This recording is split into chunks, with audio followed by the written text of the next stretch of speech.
Now that we've seen some examples, let's break down the key differences between homogeneous and heterogeneous mixtures.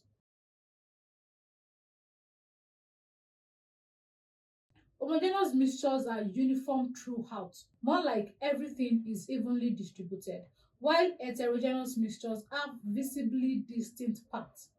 You can usually see and separate the different components.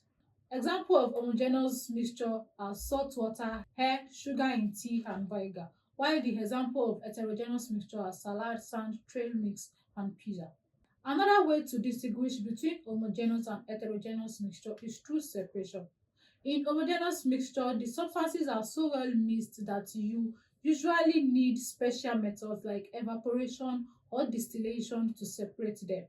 While in heterogeneous mixtures, you can often separate the components easily by hand or with simple tools like sieve or filter. So now that we know the difference between the two, how can we use this knowledge in real life?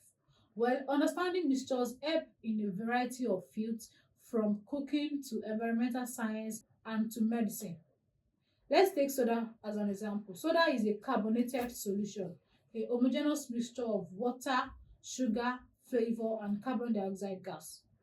But when you open the can, you are releasing carbon dioxide, which is a gas and it doesn't stay dissolved in the liquid anymore. This is a change in the mixture's property based on external factors.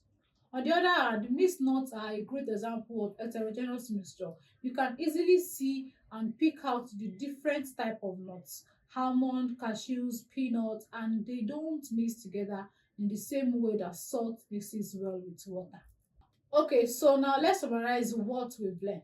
Homogeneous mixture are uniform and have evenly distributed parts, while heterogeneous mixtures are not uniform and the parts are distinguishable.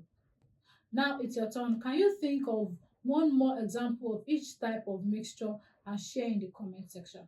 Don't forget to like this video. If you've learned something new, share it with a friend who loves chemistry and subscribe for more fun science lessons.